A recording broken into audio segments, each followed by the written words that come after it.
A 30-year-old man and his 5-year-old daughter were murdered at a car wash in the Fort Worth suburb of Forest Hill. Sky 4 video shows dozens of evidence markers around a maroon Challenger. Also a vacuum still laying in the front seat. Fort Worth and Mansfield police were on scene to help with crowd control. Raw emotions as loved ones rushed to the car wash. Cries were heard as people leaned on one another. When is gonna stop? He didn't target nobody. He was a family man and he was going around rapping. Okay, why would you target him? He didn't bother nobody. And a baby, his baby. March 3rd, 2025, at approximately 10:49 a.m., Forest Hill police were dispatched to a shooting incident at a local car wash in the 6500 block of Forest Hill Drive. Upon arrival, officers discovered a 30-year-old male laying on the ground suffering multiple gunshot wounds.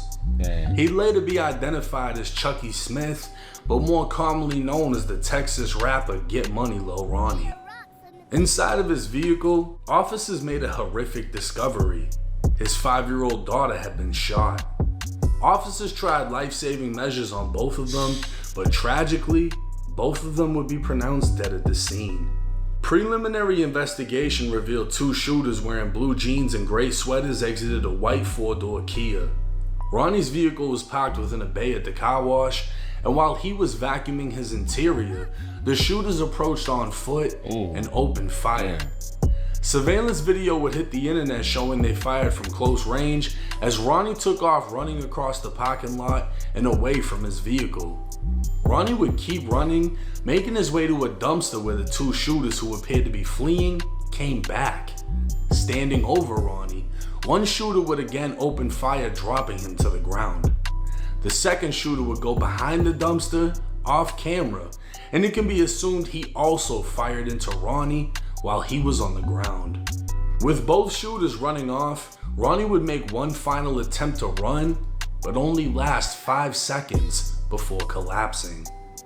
The same day of the shooting, police would announce a suspect had been identified. Wait, so how did daughter get popped in? The same day of the shooting, police would announce a suspect had been identified, and an active capital murder warrant had been issued. 2 days later, police would identify both shooters to the public. 24-year-old Adonis Robinson is a convicted sex offender who was released from prison in August of 2024. He'd be convicted of sexual assault and failing to comply with sex offender registration. Apparently, he was 19 years old at the time of his arrest, while his victim was 55. According to a news article from 2019, a woman was jogging a trail when she passed a man wearing a hoodie pulled tight over his head. She was attacked from behind as he threw her to the ground, hitting her and threatening to beat her unconscious if she didn't stop screaming. She continued to fight back and scream as he tried pulling down her jogging shorts. Someone nearby heard the screams and came to her aid as the suspect saw them and ran off. During the attack, the suspect dropped his phone charger, and DNA on the charger would trace back to Adonis. Surveillance video from a nearby cell phone store would show he bought the charger hours before the attack. 21-year-old Jacoby Russell has prior convictions for unlawfully carrying a weapon, assault of a pregnant person, and assault with bodily injury. Apparently in 2023, he beat his child's mother by striking, scratching, or dragging her with his hand. A plea deal would leave him on probation for 3 years, but only months later he'd be arrested for shooting a man.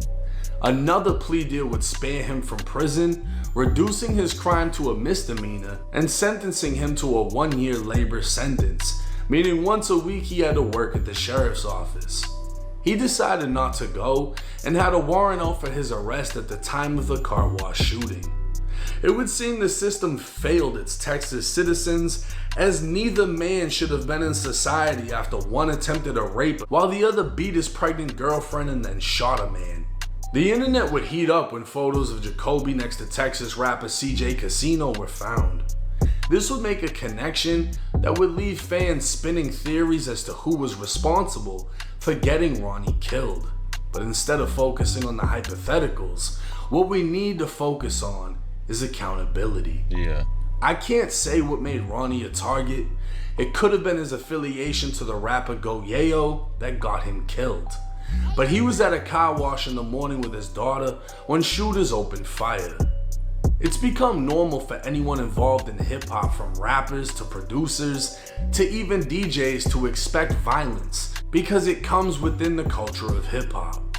So a 30-year-old father can be considered careless for even having his daughter in the back seat. Normalizing violence leaves men not having the ability to be fathers, as their lives are constantly in danger. And in this situation, I don't think the shooters knew that little girl was in the car, but the thought of what if didn't stop them. Oh, they hit her while she was in the car. Okay. I can't think of anyone that isn't disgusted with this story. A 5-year-old girl being gunned down with her father. Her last moments in the back of a car while his were on the pavement. At the end of the day, killing is killing, and every day the wrong people get shot. But who's actually to blame? If the shooters were locked up back when one tried to rape a woman and the other shot a man, they wouldn't have had the ability to kill that little girl. If the so-called street code was real, the shooters would have got punished for targeting women in the past, but they didn't. Everyone can claim women and children are off limits, but the reality is, the streets knows no limits. Any and anyone can fall victim, and whoever's left either seeks revenge, continuing the cycle, or attempts to pick up the pieces. As for the two shooters, on March 6th, 3 days after the shooting, cell phone video would emerge of multiple police vehicles at a Chevron gas station in Livingston, Texas.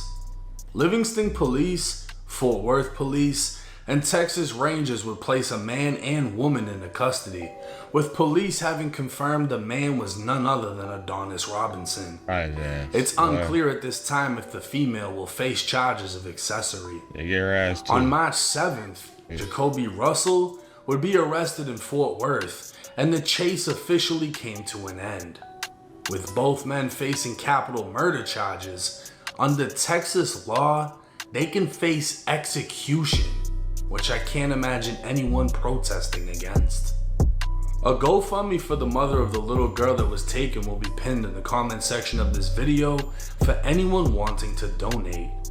A picture posted to Ronnie's Instagram would show his daughter with another little girl, and the caption would read, "My baby girl couldn't stand the fact that her friend was sad.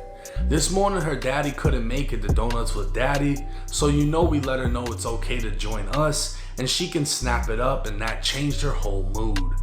My little Valentines, literally." A small act of kindness by Ronnie and his daughter would be returned after their tragic deaths, as that same little girl sent a video expressing how she misses her friend. I missed you at school today, Armani.